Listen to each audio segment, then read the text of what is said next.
विचारांचे व्यासपीठ असलेले न्यूज लाईव्ह चंदगड या लोकप्रिय यूट्यूब चॅनेलला लाईक करा, सबस्क्राईब करा आणि शेअर करा.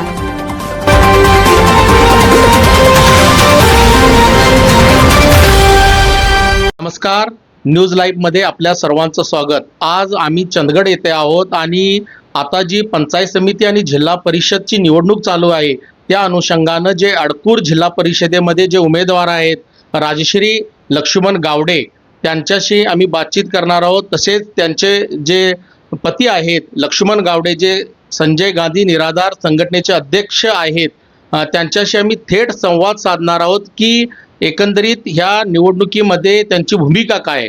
साहेब नमस्कार. नमस्ते. मी लक्ष्मण गावडे. आज आपण ह्या निवडणुकीसाठी आपल्या सौभाग्यवतींना उभे केला अडकूर मतदारसंघातून.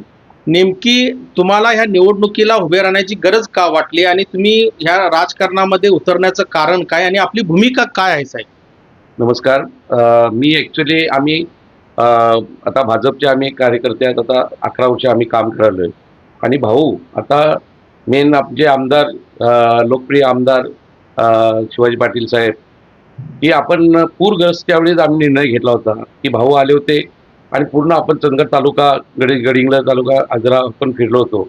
मग त्यावेळी आपण असं आम्हाला लक्षात आलं की आपला चंदगड तालुका वगैरे भयंकर मागासलेला आहे, विकास कामं काही नाही काही नाही. मग आम्ही भाऊना म्हटलं की भाऊ काहीतरी आपण ह्याच्यात लक्ष तुम्ही घाला, तुम्ही आमदारकीला उभं राहा आणि काहीतरी आपण हे चंदगडचा कायापालट करायचा होता, विकास करायचा होता. 2019ला आमच्या थोड्या मताने पराभव झाला तरी पण आम्ही खचून नाही गेल्यामुळं की भाऊ दुसऱ्या दिवशीपासून काम चालू केले. 5 वर्ष लोकांची सेवा केली, सर्व केले आणि आम्हाला भरघोस मताने विजय केले काय. त्याच्यामुळं आम्ही विकास आता करायचा म्हणजे 60 वर्षाचं एक विकास राहिलेला आम्ही आता ह्या 5 वर्षामध्ये भाऊ 100% काम करणार आहे. आणि त्याच्यासाठी आम्ही माझी सौभाग्यवती राजश्री लक्ष्मण गावडे यांना अडकूर जिल्हा परिषदला मी उभं केलेलं आहे त्या विकासासाठी. कारण पद असल्याशिवाय आपण काही कामं करू शकत नाही. त्याच्यामुळं मला पण संजय गांधीचे अध्यक्ष आहे, मी 100पैकी 100% काम करायलो आहे. लोकांच्या सर्व काही भावना असतील काय असतील कुठले त्यांचे प्रसंग असतील ते इकडं मी त्यांचे सर्व प्रश्न सोडतो मी. आणि आता ह्या जिल्हा परिषदला राजश्री लक्ष्मण गावडे उभी आहे. त्याला भरघोस मताने एवढंच मी सांगतो मायबापांना की भरघोस मताने निवडून द्यावे आणि आम्हाला तुमची म्हणजे अडकूर मतदारसंघाचं म्हणजे जीवाचं रान करून आम्ही सोनं करीन अशी आमची इच्छा आहे.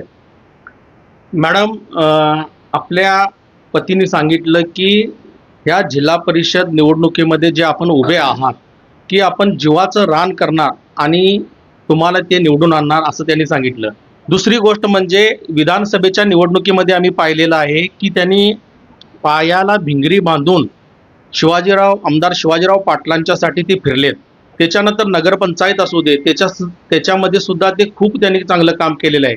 मग अर्थातच की आमदार शिवाजीराव पाटलांचे ते एक निष्ठावंत आहेत, त्याचं कुठंतरी त्यांना संजय गांधी निराधारचं त्यांना पद देखील मिळालं. आज तुम्हाला प्रत्यक्षात त्यांनी जिल्हा परिषद अडकूर येथे निवडणुकीसाठी तुम्हाला उभं केलेलं आहे. तुमची नेमकी भूमिका काय सांगू शकाल तुम्ही अडकूरकरांना? नमस्कार, मी राजश्री लक्ष्मण गावडे बोलते. मी अडकूर मतदारसंघातून भाजपतर्फे निवडणूक लढवत आहे. कारण की मी आजपर्यंत म्हणजे जवळून राजकारण जेव्हा म्हणजे सासरे होते तेव्हापासून मी जवळून राजकारण बघितलं, पण त्या राजकारणात मी उतरले नव्हते. पण जेव्हा भाऊंची विधानसभेला जेव्हा भाऊ उभा राहिले त्यावेळेला मी प्रचार दौऱ्यासाठी मी फिरले, पूर्ण आमचा भाग फिरले. तर आमच्या भागाची दुर्दशा मी बघितली. कुठे हॉस्पिटल आहेत पण कर्मचारी नाहीत, डॉक्टर नाहीत, स्कूल आहेत पण त्या स्कूलमध्ये मुलं पण नाहीत, घर व्यवस्थित त्या वेळेवरती शिक्षक नाहीत. ही सगळी दुर्दशा बघितली मी आणि मला पण असं मनापासून वाटायला लागलं की आपल्या भागासाठी आपण काहीतरी करायला हवं. पण त्याला पण एक संधी असावी लागते, संधी यायला लागते की आपण ह्या समाजात वावरतो तर आपण ह्या समाजाचे काहीतरी देणेकरी आहोत, तर या समाजासाठी काहीतरी आपण करायला हवं. हे एक मनात एक तळमळ होती. 50% आरक्षण आलं त्याच्यामुळे माझ्या मिस्टराने मला पुढे उभं केले. पण माझ्या पाठीमागे चेहरे तेच आहेत की माझे धडाडी जे कार्यकर्ते, आमचे लाडके आमदार साहेब, शिवाय माझे समाज कार्यकर्ते लक्ष्मण गावडे हे तर माझ्या पाठीशी आहेतच. पण ह्यांच्या माध्यमातूनच मी हे काहीतरी करायची माझ्या मनामध्ये आखणी केली की काहीतरी आपल्या लोकांसाठी करावं. ज्या आपल्या महिला लेडीज आहेत त्या खूपच मागे आहेत, त्यांना पुढे आणायचं. किंवा आजकाल खूपच महिलांवर अत्याचार होत आहेत, तर लहानपणापासून मुलींना बाळकडू पाजून त्यांना स्वतः आपल्या पायावर उभा राहण्यासाठी सक्षम करावं, ही पण एक माझी इच्छा आहे. आणि हे आजकाल जे आम्ही राजकारण केलं, ते लोकांचे केलं राजकारण, ते राजकारण केलं, पण आज आम्ही सगळे मिळून समाजसेवा करणार आहोत. त्या समाजसेवेचा वसा आम्ही हाती घेतलेला आहे. आणि तो जो आजपर्यंत जो मागासलेला भाग म्हणून ज्या भागाकडे बघतात, तर आज तो त्या भागाकडे सगळेजण विकसित झालेला भाग म्हणून बघतील, हे माझं ध्येय आहे. साहेब, अनेक तुम्हाला प्रश्न जे तुम्ही आज तर चंदगड तालुक्याचे आमदार शिवाजीराव पाटील आहेत, राज्यात सत्ता आहे, देशात सत्ता आहे, आणि आपण तर ह्या गेल्या 4-5 वर्षामध्ये या समाजकारण आणि राजकारणामध्ये खूप सक्रिय आहात. तर आज तुम्ही अडकूर मतदारसंघामध्ये आपल्या सौभाग्यवतींना उभे केलेला आहात. ही जनता तुम्हाला स्वीकारेल काय सांगाल तुम्ही? खरोखर स्वीकारणार आम्हाला. कारण काय माहीत आहे की परत मुख्यमंत्री साहेब आले होते, आमचे लोकप्रिय देवेंद्र फडणवीस साहेब मुख्यमंत्री. त्यांनी भाऊंना असं बोललेत की शिवाजी पाटील हा माझ्यासाठी कोरा चेक आहे. आणि सर्वच रोजगार म्हणा, आता मेन म्हणजे आम्ही आयुष्यमान हॉस्पिटल, खरं चंदगडची एवढी परिस्थिती झालेली आहे की चंदगडमध्ये चांगलं एक हॉस्पिटल नाही. उद्या कोणतरी सिरियस पेशंट असेल तर गडिंगलज नंतर बेळगावला जायला लागते, आणि सिरियस असेल तर मध्ये वाटेतच ऑफ होते. त्याच्यामुळं इथं मेन एक हॉस्पिटलची गरज आहे. आणि ते आमचे भाऊ आमदार साहेब हे आयुष्यमान हॉस्पिटल हे खाली 10 रुपयेमध्ये तुम्हाला सगळे 10 लाखापर्यंत, ते कुठलाही आजार असू दे, त्याच्यात कुठले ऑपरेशन असू दे, हे 10 रुपयेमध्ये काम होईल. आयुष्यमान हॉस्पिटल हे टिंडाल फॅक्टरी इथं आहे, आपल्या अडकूर मतदारसंघात होणार आहेत. बाकी 100 कॉटचं हॉस्पिटल भाऊनी बोलले. नंतर विकास, आता मेन म्हणजे चंदगड तालुक्यामधली 50,000 मुलं ही कुठलं तरी छोट्याशा हॉटेलमध्ये कामाला असतात, कुठेतरी फॅक्टरीमध्ये असतात. हे आम्ही रोजगार म्हणजे भाऊ आमच्या लोकप्रिय आमदार शिवाजी पाटील साहेब रोजगार म्हणजे इंडस्ट्री सर्वांना म्हणजे फॅक्टरी म्हणा, बाकी 50,000 आमच्या कामगार आहेत ना, त्यांना इथं घेऊन यायचं.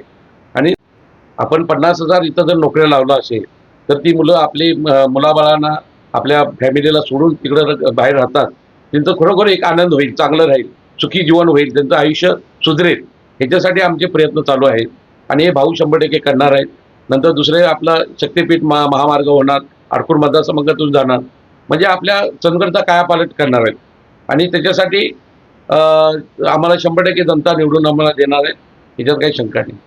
मॅडम, तुम्हाला एक प्रश्न. तुमचे पतिराज संजय गांधी निराधार समितीचे अध्यक्ष आहेत या तालुक्याचे, आणि संजय गांधी निराधार म्हणजे ज्या निराधारांचा एक मोठा आधार आहे तो, त्यांच्या व्यथा कुठेतरी तुम्हाला बघायला मिळतात काय? हो, त्यांची म्हणजे पहिल्यापासून मी बघते की त्यांना समाजकार्याची खूप आवड आहे आणि सगळ्या जिव्हाळ्यांचं त्यांना सगळ्यांच्याबद्दल जिव्हाळा आहे, तळमळ आहे. त्यांना कुणी जरी गरीब जनता की गरीब कुणी असे दिसले तर त्यांच्या ते खूप तळमळतात आणि ते मनापासून आपलं हे जे समाजकार्य आहे ते करत असतात.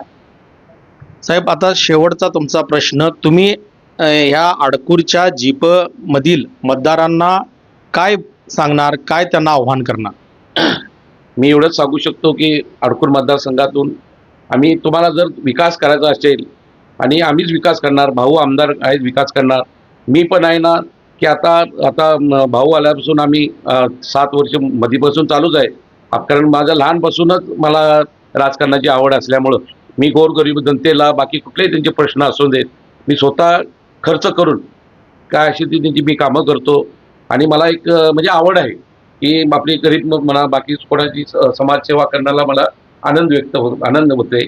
त्याच्यामुळं मी अडकूर मतदारसंघ आपण 100% की माझं गाव, थोडक्यामध्ये सांगायचं म्हणजे माझं जांभरे गाव आहे, तिथं मला R.R. आबा पाटील म्हणून कोल्हापूर जिल्ह्यात 1 नंबर आला आपला तो आला. तसंच मी आपल्या अडकूर मतदारसंघात एक 50 ग्रामपंचायत आहे, तर मी अडकूर मतदारसंघामध्ये त्या पण 1 नंबर येण्याचा मी प्रयत्न करेन आणि त्याच्यासाठी मी कष्ट करेन. आपण पाहिलो की लक्ष्मण गावडे साहेब आणि त्यांच्या सौभाग्यवती राजश्री गावडे साहेब त्यांनी स्पष्ट सांगितलं की गावडे साहेबांनी तर सांगितलं की ज्या वेळेला मला या संजय गांधी निराधारचा अध्यक्ष केलं तर ह्या निराधार महिला, त्यांची दुःख, त्यांचं दारिद्र्य कुठंतरी माझ्या मनाला भिडलं आणि खऱ्या अर्थानं की मला कुठेतरी पूर्णपणे समाजकार्यामध्ये आणि राजकारणामध्ये उतरण्याची गरज आहे. त्या अनुषंगानं त्यांनी आपल्या सौभाग्यवतीनं जिल्हा परिषद अडकूर येथे त्यांची उमेदवारी भरलेली आहे, अर्ज दाखल केलेला आहे आणि त्यांनी भूमिका मांडतात की येणाऱ्या काळामध्ये या चंदगड तालुक्याचं कुठेतरी नंदनवन करणार आहोत आणि खास करून त्या अडकूरमध्ये तो समृद्धी महामार्ग असो किंवा आयुष्यमान हॉस्पिटल, ह्या अनेक गोष्टी आपण नक्कीच करणार आहोत. न्यूज लाईव्हसाठी बाबासाहेब मुल्ला.